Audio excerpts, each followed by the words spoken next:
Buenos días, estimados radioescuchas. Estamos en el 22º programa en vivo de aquí en Radio Artesana de el tema de nosotros, la línea de discusión que tenemos es sobre el cambio urbano, la ciudad y el territorio. ¿Dónde estamos y hacia dónde vamos? Estamos en estos últimos programas de radio, hemos estado abordando temáticas que tienen que ver con con las innovaciones que hay respecto al análisis estratégico de lo que es el manejo del sistema urbano, el sistema rural y el sistema ambiental en general.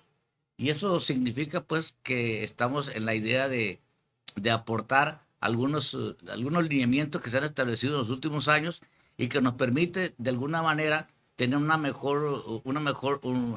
panorama de cómo estamos funcionando en un sistema determinado. Y estamos hablando, en este caso, de la relación que hay entre lo que es el uso del suelo, las características del uso del suelo, las condiciones del uso del suelo, la expectativa que hay de lo que es el impacto generado por la estancia de nosotros como humanos, de las actividades que desarrollamos y de alguna manera qué es lo que estamos haciendo para minimizar o disminuir los impactos al medio ambiente y sobre todo lo que se refiere al cambio climático.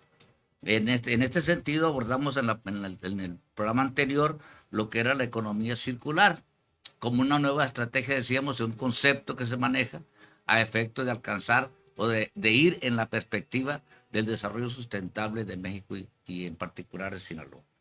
En este caso, sin perder de alguna manera el sentido del análisis que estamos realizando, vamos a tomar como en cuenta este mismo principio, pero asociado con lo que es la gentrificación climática.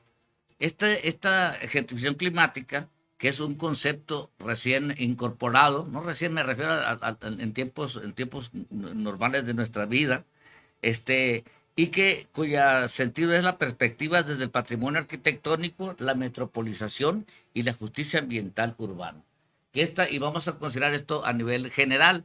Ya después, que sería la primera parte, y en el siguiente programa abordaríamos de manera particular lo que es el estado de Sinaloa, porque eso nos interesa sobremanera. Así es que en estos sentidos, tenemos el día de hoy la participación o la presencia del doctor Horacio Roldán López, del doctor René Armando Yáñez Gutiérrez, el doctor Leonardo Ayala Rodríguez, su servidor Leonardo Ayala Calderero, para servirles y atenderlos. Cualquier cosa, cualquier comentario, no duden en enviarlo de manera personal o de manera colectiva hacia este programa. Les agradecería mucho que tuviéramos su opinión.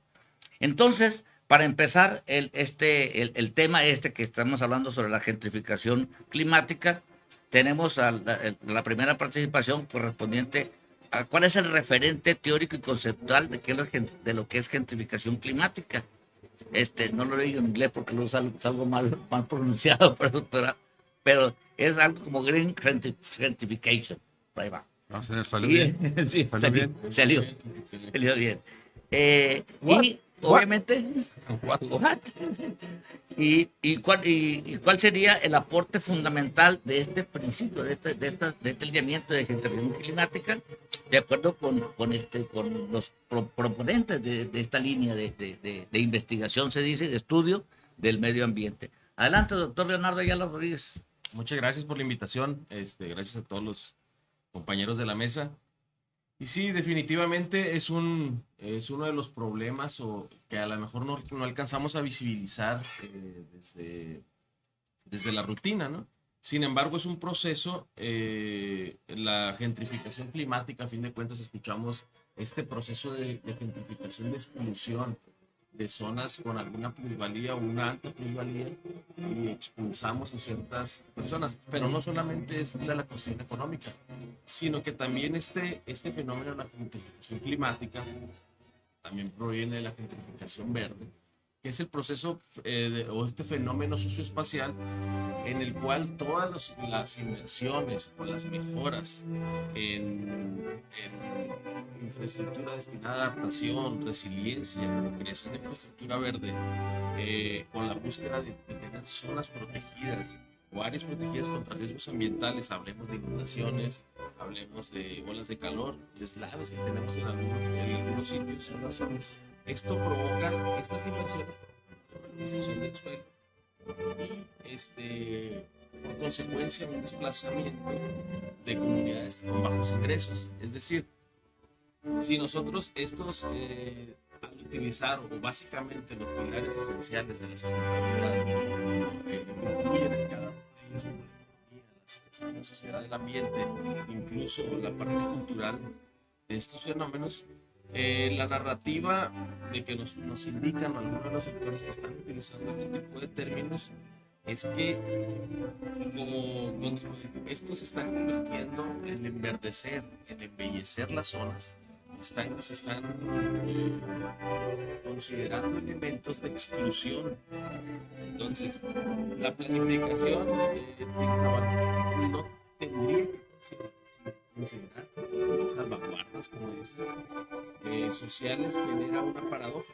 La mejora ambiental, entonces, pública se transforma en un activo inmobiliario privado y excluyente. Entonces, desde ese punto podemos partir con la parte de también hay ciertos elementos que hay que considerar como las tecnologías, y yo creo que lo pueden comentar eso. lo podemos comentar aquí. Fíjate, una de las cosas para más o menos ubicarnos, uno de los elementos comunes para nosotros son los parques lineales, por ejemplo.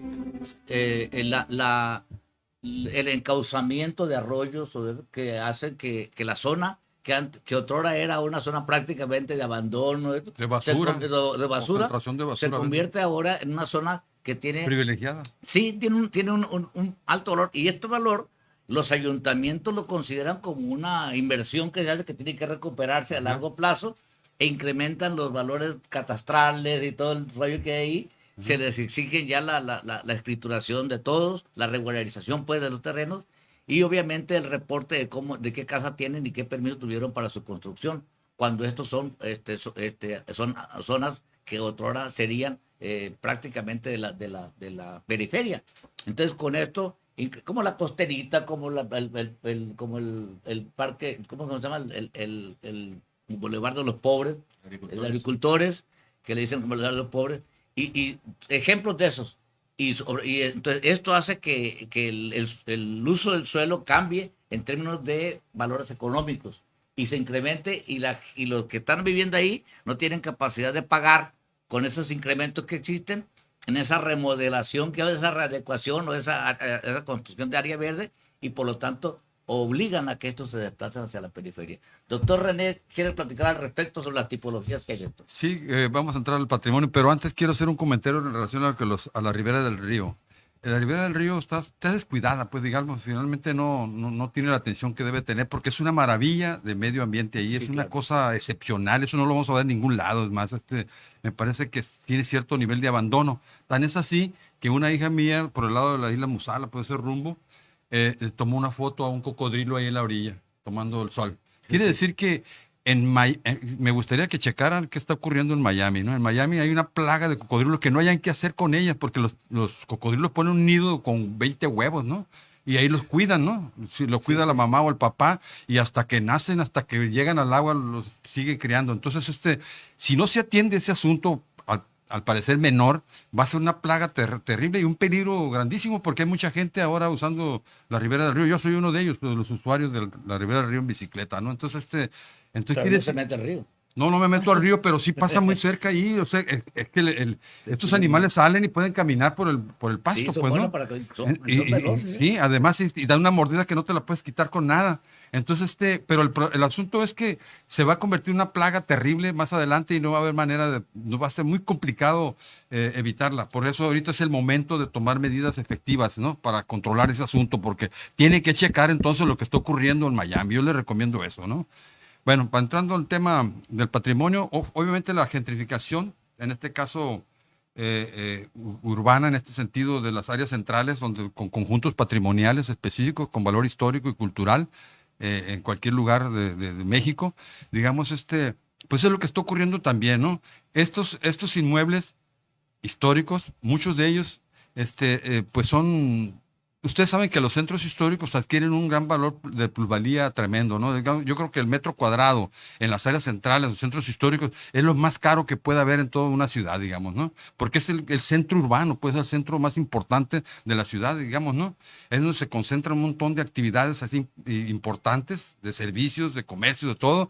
Entonces, de tal manera que eso hace que eleve los metros cuadrados tremendamente. Ya no digo aquí en caso particular de Culiacán, sobre los malecones, sobre la ribera de los ríos, sobre las avenidas importantes, los Obregón, los bulevares, en fin. Ya no me refiero solamente a eso, sino internamente, en cualquier lugar sigue siendo muy caro. Esto hace entonces, conlleva a que muchos inversionistas adquieran inmuebles históricos, pero con la finalidad específica de la especulación del suelo urbano. Por lo general suceden dos cosas, y lo más seguro que ocurre es que estos señores que adquieren esos inmuebles históricos se hacen de la vista gorda, dejan que el intemperismo, el sol, la lluvia, los cambios climáticos y demás, el vandalismo, hagan que aceleren la destrucción de ese patrimonio, y ellos lo que quieren es que se destruya porque quieren dejar limpio y no tener problemas con las autoridades municipales para no andar demoliendo edificios, que también ocurre eso, la noche lo demuelen, sobre todo en fines de semana, cuando hay ligado a días festivos, de repente desaparecen edificios, ¿no? Y el ayuntamiento y la gente no hace nada, como si no ocurriera nada. Entonces toda la sociedad tenemos el compromiso de poder defender nuestro patrimonio, porque finalmente es nuestro, porque es parte de la historia cultural de la ciudad, ¿no? De las ciudades, ¿no? Entonces necesitamos asumir una actitud más crítica, más analítica y sobre todo más convincente, porque lo que está ocurriendo, como ya decíamos, estos inversionistas compran, adquieren esos inmuebles para que se destruyan, y en el menorcísimo de los casos, prácticamente nulo, es conservarlos. Entonces nosotros, yo creo que aquí, ¿qué ocurre cuando un inmueble es adquirido por la especulación del suelo urbano? Finalmente es desplazado a otros lugares porque no pueden vivir ahí ya, porque Ni los que rentan pueden ni estar los ya. que rentan van a poder estar. Entonces, este es un problema agudo que está ocurriendo en todos los asentamientos humanos con presencia de patrimonio histórico construido. No es una cosa exclusiva de Sinaloa, sino es en toda la República. Claro que se distinguen algunas ciudades, unos centros importantes. Por ejemplo, en el caso particular de Sinaloa, pues hay una delimitación de zona de monumentos históricos de Mazatlán, del centro histórico de Mazatlán, un reglamento de construcciones específico para ese centro histórico, y también en Cozalá y en el Fuerte. Bueno, eso está muy bien, ahí se está caminando perfectamente bien. Lo que hay que ver es la calidad de la conservación en la actualidad. Habría que hacer una inspección a ver dónde se está incurriendo en errores, digamos, que se alejan de la conservación y de la restauración del patrimonio, porque de repente la gente, en aras de que se vea más bonito el edificio, lo piensan alterar. Entonces, cualquier alteración, pues no debe ser posible. Prácticamente una remodelación. Sí, es una remodelación. Sí. Piensa en la remodelación, no en la conservación. No, Digamos, que conserve la tipología constructiva, que conserve la tipología funcional, que conserve los estilos, el estilo, ¿verdad? Los materiales constructivos, las técnicas tanto de aplanados como en pintura, todo eso es parte inclusive de la restauración. Pero todo esto tiene la intención de incrementar los costos, ¿no? Evidentemente. No, finalmente es más barato la pintura, la cal. No, me refiero a los costos de uso. Claro. Entonces, esto genera justamente una gentrificación de los centros históricos, sí, claro, porque la gente, los habitantes del lugar, de los centros históricos, son desplazados a otras áreas, ¿no? De tal manera que ese es el problema, fenómeno. ¿Cuál es la orientación para los centros patrimoniales? La orientación en general, a nivel nacional, es de que cuando menos el 50% debe ser habitado, debe de conservarse el uso habitacional. Fíjense, nótese. El 50% debe estar habitado como uso habitacional, y el resto de los asentamientos, de las construcciones, deben estar, pues, pueden ser comerciales o servicios. Y esto, si va a ser comercial, no implica que vamos a arrasar con todo porque va a ser comercial. No, tienes que conservar el inmueble y con la misma tipología constructiva. ¿Qué es lo que distingue? Paredes anchas, muros anchos, pueden ser de adobe o a piedra, asentamiento con lodo, viguería, leche, y las alturas de las cubiertas vienen siendo como de 3 o a más metros, ¿no? Dependiendo del lugar. Y entonces son patios centrales, son patios en L, patios en U, patios simple, y hay portales o a veces doble portal, ¿me entiendes? Entonces todo eso es la tipología constructiva y funcional que debemos de conservar. No podemos hacer tabula rasa, arrasar todo y volver a hacer, no, sino que hay que conservar lo que tenemos y adecuar en términos, eso se llama reciclaje. Justamente lo que distingue de las gentrificaciones y las restauraciones es el reciclaje, ¿no? Sí, Cuando hablamos de economía circular, estamos hablando de sustentabilidad, estamos hablando de conservación del patrimonio, estamos hablando del reciclaje, el nuevo uso, pero que no, este nuevo uso no sea tentatorio contra el edificio. Pues, Es ¿no? el pleito que hay. Entonces, es el pleito que hay ahorita. Entonces, ¿qué medidas tenemos que hacer? Bueno, a mí sí me ocurre, he estado analizando durante años esto. Yo creo que en cada asentamiento humano donde haya presencia de patrimonio histórico construido, hay que hacer un estudio específico. ¿En qué consiste? Hacer un catálogo de los monumentos históricos de ese lugar. Y ese catálogo y esa ubicación física en un plano, podemos delimitar la zona de monumentos históricos.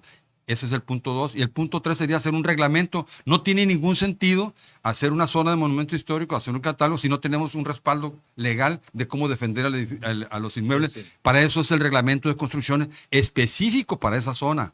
Es para la zona histórica hay un reglamento específico. Declaratoria, ¿no? Con declaratoria. Primero, esto nos va a permitir esos 3 elementos. Que la zona de monumentos históricos, el catálogo de monumentos históricos, el reglamento de construcciones nos va a permitir hacer una declaratoria por cabildo en el municipio. Y ese mismo declaratoria con ciertas adecuaciones puede mandarse al Congreso Estatal y se puede hacer una declaratoria estatal sobre el patrimonio ese. Igual, si ese se manda a México, al Instituto Nacional de Antropología e Historia, en la Coordinación Nacional de Monumentos Históricos, en donde ahí trabajé, por cierto, entonces eso puede considerarse entonces una declaratoria federal. Y entonces quiere decir que esto va a facilitar que la federación, a través del INAH, va a facilitar, va a despejar el terreno para que se pueda hacer la declaratoria federal. Pero si no, si esa declaratoria federal no lleva el respaldo municipal y no lleva el respaldo estatal, va a estar muy complicado, prácticamente imposible. Yo les digo por experiencia, pues no es algo que esté inventando, ¿no? Entonces son las medidas que tienen que hacer y evitar también, no sé, una recomendación. Que es el desplazamiento de la gente que vive. Sí, además hay gente que compra un inmueble y lo deja para que se destruya, yo no tengo la culpa, pues es la lluvia y no, es que hay que obligar a la gente, cuando menos, a hacer medidas de conservación. ¿Cuáles son las medidas de conservación? La conservación se refiere a detener el deterioro. Hacer todo, no restauración. La restauración es hacer una restauración, recuperar lo perdido. Pero si hay fuentes importantes de información, por eso es importante el catálogo. Pero cuando lo dejas, tienes que conservar, ponerle una cubierta, hacerle medidas para que pues, no se siga destruyendo. No estamos diciendo lo vamos a intervenir para que ya no se siga destruyendo nomás. Y además esos edificios llega un momento que es tanto el peligro que puede causar problemas físicos a los transeúntes, porque a veces se puede derrumbes, ¿no? Una lluvia, un viento puede caerle a una persona ahí. Por eso necesitamos tomar medidas precautorias, ¿no? Sí. En ese sentido, son las medidas de conservación. Esas son de conservación. Eso es lo que tiene que hacer legislar. Eso es urgente, digamos, ¿no? Porque ¿cuánto tenemos que esperar? Yo tengo ya 40 años viendo esto de la destrucción del patrimonio en todo el estado de Sinaloa, que lo reconozco como mi palma de la mano, todo el territorio sinaloense. Entonces, nunca he visto avances. Al contrario, cada vez que voy a algún lugar, pues veo lo que está ocurriendo y no hay nadie que se preocupe. Ya no está la gente que estaba ahí. No, es como que ahora les vale Wilson, como dicen luego, ¿no? No, pues el internet lo trae loco a la gente, yo creo que hasta los funcionarios.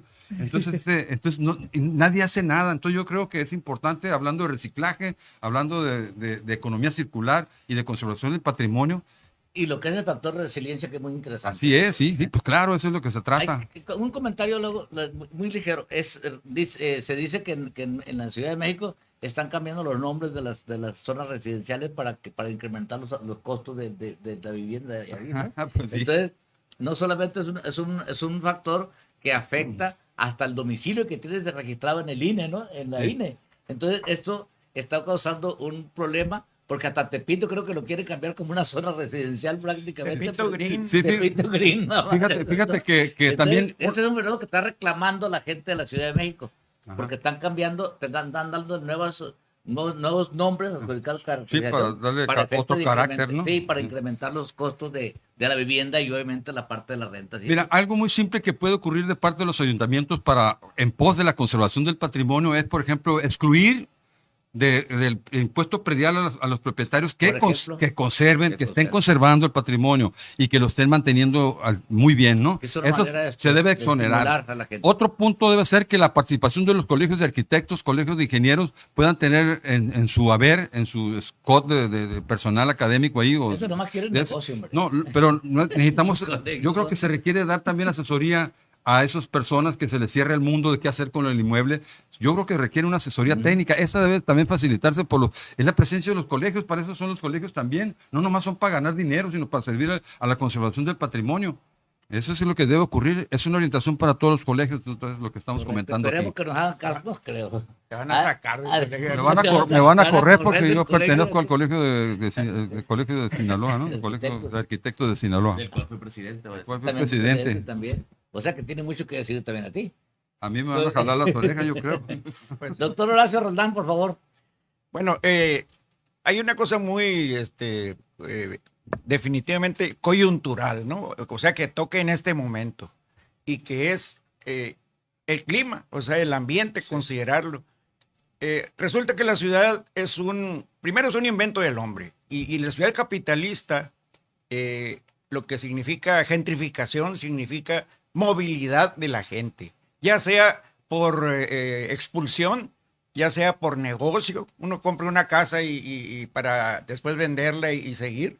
O sea, entre más se mueva la gente en la ciudad, más capitalista es y más negocio es. Si no se mueve, hay lugares donde las familias viven ahí, hijos, vivió el abuelo, el tatarabuelo, y es una herencia. Y en los pueblos, por ejemplo, la casona de siempre. Bueno, pero resulta que en México, las ciudades capitalistas, fundamentalmente las ciudades medias, como las de Sinaloa, están siendo influidas y tenemos que analizarlas desde otra perspectiva. Por ejemplo, hay un nuevo concepto que es la gentrificación climática, en donde ha sido muy favorable para entenderlo, porque así como ahorita demostró René, que el centro de la ciudad donde existen edificaciones históricas, esas edificaciones, el lugar, el movimiento, los comercios, tienen que ver con el valor de la casona, tienen que ver con el valor de vivir ahí, cuesta más, pero porque vives en la cultura o en la historia, se puede decir, la significación de ese lugar. Pero resulta que en la ciudad también la gente se mueve por el agua, por el clima. Por ejemplo, yo voy a poner un ejemplo así muy dicotómico, o sea, muy contrastante, pero para demostrar solamente que nuestros análisis sobre, digamos, gentrificación climática no solamente funciona en Culiacán, sino que es irreversible. Toda la planeación ya va a tener que ser en relación al agua, al clima. Tiene que ser en relación al ambiente, a la arborización. A la situación económica de los sectores. Exacto. Sí, Entonces, sí, claro. eso es irreversible, más que los científicos, más que nada porque los científicos ahora, astrónomos y otros científicos de las ciencias, están convencidos de que hay una revolución climática en la Tierra, Sí, claro. y que esa revolución climática no viene por castigo de Dios ni nada, es parte de la evolución propia del cosmos, Del y planeta. el cosmos también está cambiando. Si hay algo anárquico y de colapso de ese cosmos, ¿no? Entonces, no tenemos más que soportarnos en el estudio de la ciencia y climática, por ejemplo, y tener como perspectiva la planeación de todo nuestro que viene siendo ciudades y la economía, inclusive los agricultores de Sinaloa tienen que estar en función directa a los procesos climáticos, el agua, etcétera, ciclones y todo lo demás. Bueno, un ejemplo solamente. En el 68, en Culiacán, acuérdense que se hicieron los grandes diques en la parte sur, ¿no? Que en todo caso era San Lorenzo, el del río San Lorenzo. El canal San Lorenzo. Y bueno, y entonces en aquel momento, en el 68, los ricos estaban en crisis, tenían que encontrar un lugar donde irse, donde capitalizar, donde hacer negocio, pero no podían. No cabían los álamos por para allá. Exacto, pero más que nada para hacer negocio, para continuar, Sí, pues, claro, o sea, pues, porque acuérdense que la ciudad es un negocio, tienes que invertir, o sea, compras un terreno y la plusvalía es inmediata. Bueno, en el 68 se hicieron los diques, pero en el 93, cuando Salinas ya permitió que las tierras ejidales se vendieran a un precio de risa, pues los Coppel compraron 1,000 hectáreas. Entonces, ¿y qué significa?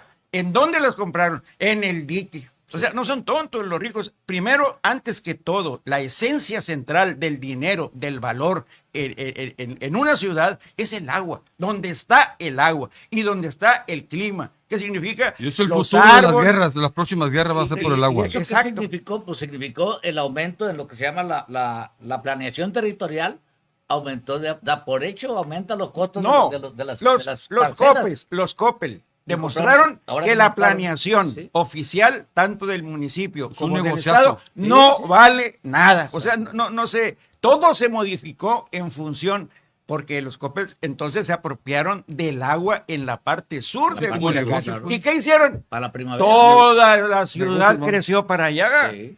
¿Cuánta gente hay allá en el sur inducida por la presencia de los ricos y sus fraccionamientos allá? El agua, las carreteras, Se la tupió para el electricidad. sur. Según Hay el que se va a vivir a la primavera, ¿quién? se va a convertir la sangre, se va a convertir a Azul. sangre azul. Azul. Por eso se Eh, van todo el mundo para allá. Fueron Lo dijimos. ahorita, van a ahorita morir, ¿no? tenemos 500,000 gentes en el sur. En el sur. Las En el partes sur. sur Y las plantas de agua están colapsadas, excepto la de la primavera.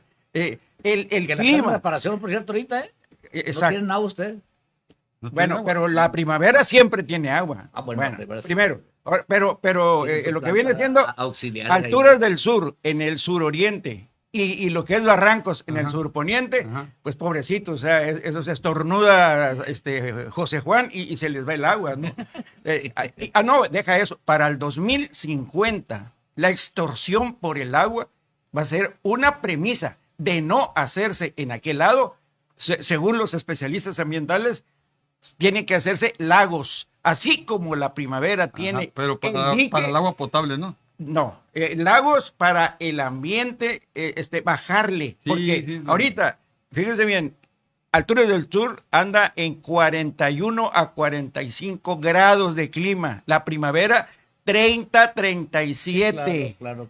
Y Barrancos, pobrecito, hay como 50, es carne asada, los Barrancos. O sea, los ricos están apropiados Son del huevos agua, cocidos en están la- en el apropiados cofre del del carro. clima. Sí. ¿Y cuánto te cuesta una casa en la primavera?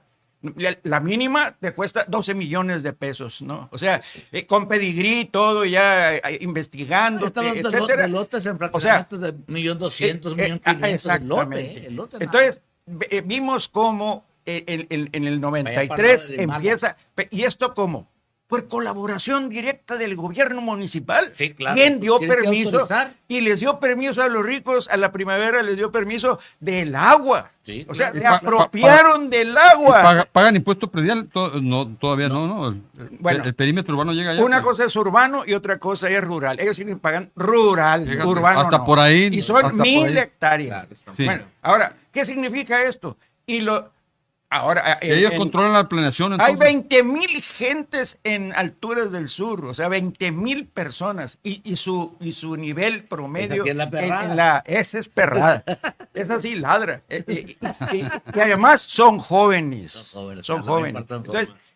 son matrimonios jóvenes. Yo tengo un amigo que no está tan joven, Y que vive por asalariados, o sea, allá tienes que tener un departamentito, te cuesta 4,000, 5,000 Sí, sí, pesos. eso vale más o menos claro. la renta. Bueno, la renta, ¿eh? Pero Así vayámonos que al clima. No hay árboles. ¿Qué es lo que se tiene que hacer? Tiene que arborizarse Creo que sí. necesariamente para el 2050. O sea que Ya. toda esa zona que era originalmente una zona de un área verde. Sí. Bueno, la era transformó. matorral, Sí, era matorral, sí, sí. espinoso, Baja pero no era el bosque. No, porque ya eran gente brotos, son brotos ya. Pero necesitamos- Vegetación secundaria. Necesitamos árbol Sí, y no, además ya. contención de Lo que agua. había de O brotes sea, que estaban recuperándose, Exacto. lo devastaron. Y no se fueron solamente a la parte del matorral, como dice Horacio, se metieron a la parte de la selva conservada, de la selva primaria. de los barrancos, Sí, de Quiere los decir, arroyos. Sí, que en o sea, el 2050, Pero si la mano todas no partes. componemos, si no diseñamos, si no se hace una inversión, porque es la primera parte, hay 20,000. Quiero que sepas que falta otra segunda Sí, parte. le Son, falta 20,000. son 11 partes en las alturas del sur. Pero va a llegar hasta Va a ser Salado. 50,000. Ahí va. Vaya, Le falta por lo- 50,000 personas en alturas del sur viviendo en departamentos y casas sin arborización y sin agua.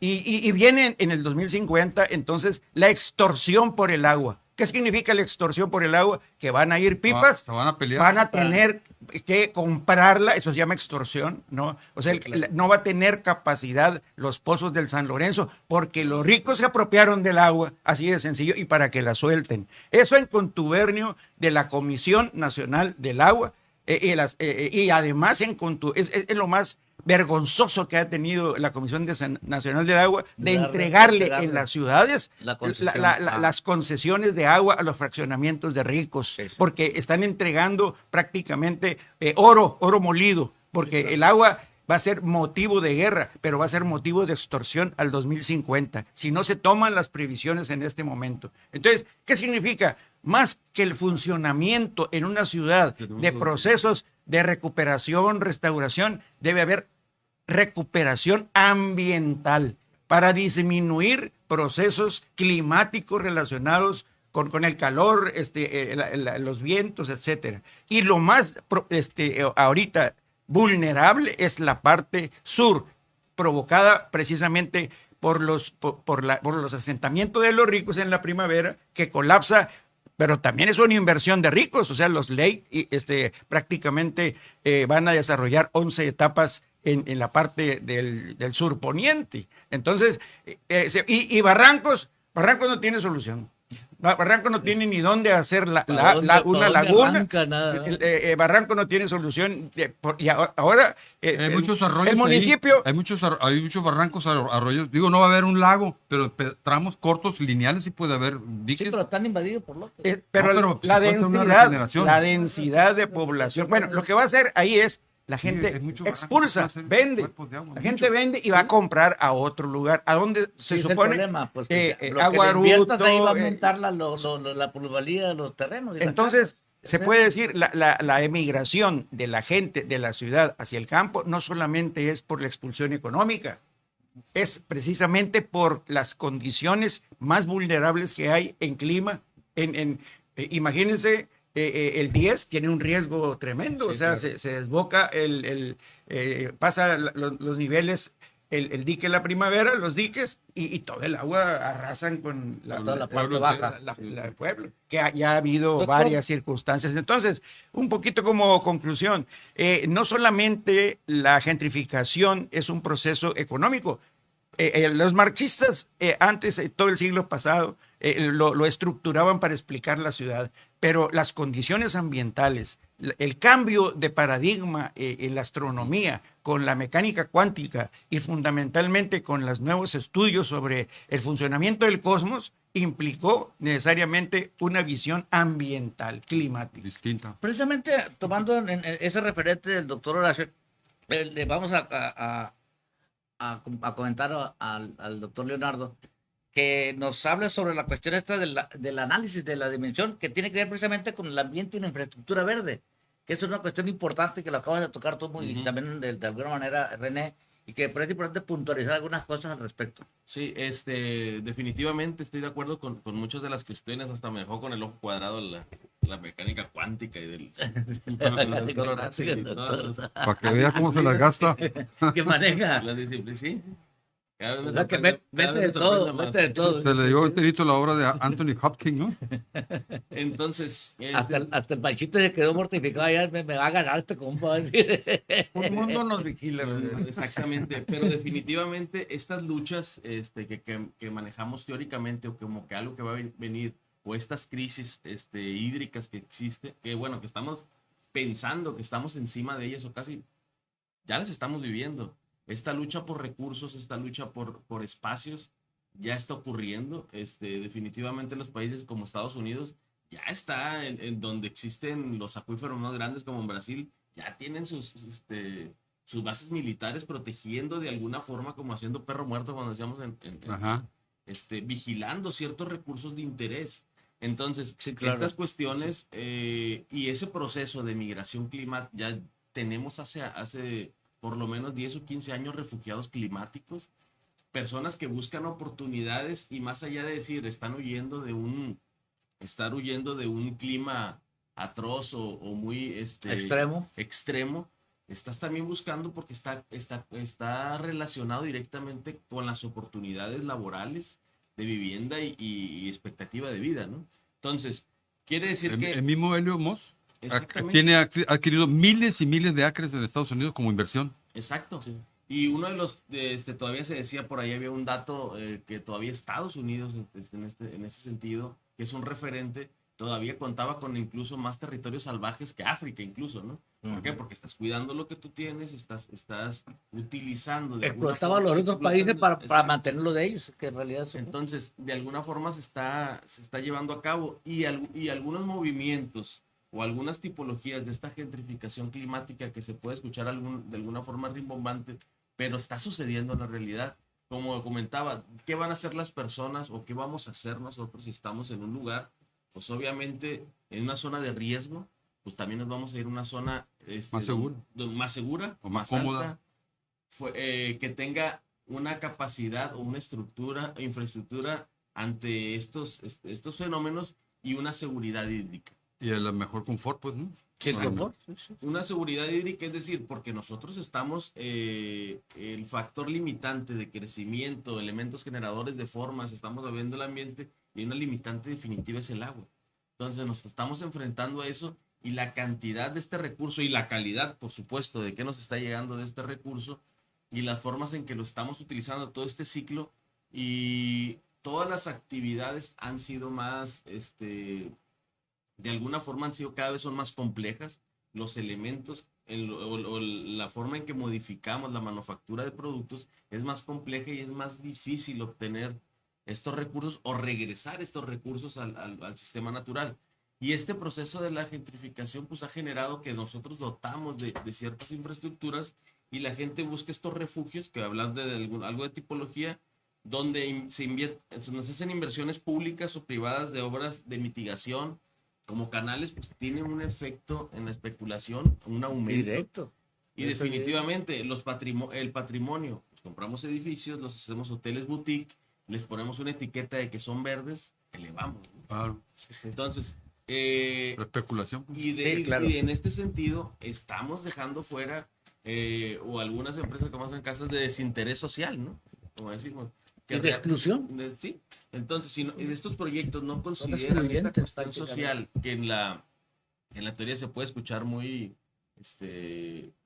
Segregacionista. sí, exacto, pero se escucha que debe estar integrado, todos lo consideramos, pero la realidad no sucede, ¿no? Entonces no tenemos acceso y estamos en este modelo de tratar de nosotros de cambiar de zona, incluso no se corrige en los lugares, pero que estamos pensando, estamos como en otros países, ¿no? De que quiero mejorar mi nivel de vida, mi confort, tengo que cambiar de zona definitivamente, no mejorar lo que ya tengo, ¿no? Ajá, sí. Entonces, Sí, estamos- incluso se dio un fenómeno hace poco cuando se planteaba la redensificación del suelo urbano en Culiacán, por ejemplo, en todo México. Entonces que que pretendía que en serios huecos, áreas vacías de la ciudad, se pusiesen edificios para el pueblo, pues, ¿no? Sí, Y la gente alrededor, fúchila, dice, yo no quiero estar con el infelizaje. Hay una segregación ahí, hay una pasó actitud con las negativa. viviendas del bienestar Sí, en las sí, zonas, que dijo la exactamente, persona, "Oye, exactamente, es a lo que me quiero- refiero. Son ¿cómo muy vas- cochinos, decía. cómo Sí, vas a aventar tus sí, delincuentes, no?" entonces tiene que se ponían los móviles, no, y hacían protestas la Sí, gente de ahí sí, que sí. no queremos infelizaje aquí, queremos puro Sí, sangre de azul. hecho, fue un reclamo que hubo Sí. en serio. Y además, hasta suspendieron zonas que ya estaban aprobadas para construcción de viviendas. Entonces, para que vean la mentalidad de mucha gente la que habita la ciudad Sí, también, la ¿no? realidad es otra. Eso es medio Entonces, cabrón la gente. si a ti te costó 100 pesos, ¿cómo va a llegar una persona y le van a vender en 20 pesos? ¿No? Una Sí, cosa claro. así. Entonces, de ahí Ah, se porque parte baja también. la plusvalía según ellos, ¿no? Exacto. Sí, pues ahí les baja los costos de oferta. Sí, Y- ese es y- el sí, pleito. claro. Es dinero el que está enfrente. Y ya no entró en dinero por esa raza que está ahí que entró, ya valió madre, no agarramos Ahí estamos dinero por ahí. distrayendo al doctor aquí. No, Perdón. aparte de, bueno, realmente esa cuestión de la expulsión, ahora estamos buscando eso, ¿no? Finalmente para ya ir concretando el cierre, esta cuestión de la búsqueda de recursos, la apropiación de los mismos y de los espacios, pues ya está ocurriendo y entonces esto va más allá de la concepción que tenemos nosotros. Los reglamentos a lo mejor consideran ciertas, pero todavía es algo que falta complementar, falta estudio y definitivamente pues el problema ya lo tenemos encima, ¿no? Sí, Así es. vamos a ir acotando esto para ir cerrando el programa. Francisco, ya tenemos que ir cerrando, ¿verdad? Ya le vi la cara a Francisco aquí. Y con la siguiente aclaración, esta es la primera parte, así consideramos pertinente. Para seguir abordando el tema, creo que aparecen casos muy específicos para Sinaloa. De que tenemos gentrificación. De gentrificación, Ok. esta misma para Sinaloa, y podemos tomar ya datos específicos y decir, miren, este es un modelo que Yo estamos puedo aplicando. contribuir de la perspectiva de la agricultura, puedo Puedes opinar ahí. exactamente, que es la parte que no abordamos prácticamente. Ya Bueno, está, Horacio abordó ya está todo. cantado el tiro. Horacio abordó todo, ¿no? Pero no, aquí no hay problema. Nos falta una muy importante. El arquitecto Jerónimo quedó de venir a explicar por qué los arquitectos y los ingenieros al construir una casa rapan Sí, luego- ¿cómo se llama? y luego- El solar, y ¿no? luego arborizan. Y después se ponen pura, nada que produzca oxígeno, sino pura florecita y Sí, todo. Dijo que él iba a venir a explicar y a dar una tendencia para o- las viviendas solidarias. o plantan- bienestar. Nos debe parte del O programa. plantan árboles que no son de la región, que requieren esos árboles que no son Peor, bioclimáticamente ya va, amables piden- con esto. necesitan Tienen que más poner agua. una manguera una semana, todas las semanas o 2 veces a la semana. Cuando los árboles de la región pues, son muy bonitos, también dan flores, dan Y frutos aguantan, y no todo. ocupan agua. Y aguantan y no ocupan agua. Pues. Exactamente. Entonces eso debe de legislarse. Hay que poner nopales y mezquite. No, pero guamuchi. mezquite, Oiga, pinoramas, como ahí en Arizona, ¿no? juncos, Choyas, huizaches, no, hay muchos árboles ahí muy bonitos. Nunca has Las visto. cacaraguas, las nanches. Sí, claro, en su defecto árboles frutales, guayabos. Jóvenes, naranjas. vamos cerrando. Y le decimos que en el próximo programa vamos a darle continuidad. Yo tengo en mi casa un ébano en la ébano, banqueta, sí, un sí, ébano. ya lo vimos. Es el único que hay en todo Tiene Culiacán como en 1000 una años para casa. crecer, ¿desde cuándo tiene? Tiene 20 años. Si Todavía ve, está le formato. voy a tomar una foto y se la voy a subir al sistema, ojalá que la pongan. Está para que vean prohibido el árbol. tener ébanos de ustedes. Es más, si me hablan aquí al programa, yo les voy a regalar arbolitos de ébano. Estoy sembrando ébanos ahorita. Recuerden que tenemos el próximo programa para darle continuidad a esto que me parece interesante. Y doctor, despidámonos del programa. Nos vemos el jueves a las 9. Nos vemos, ¿saben cuándo? Hasta pronto. Dele. Nos Doctor, vemos la próxima sesión. muchas gracias, Francisco. Nos vemos. Herrera Artesana, saludos a todos. Gracias a todos.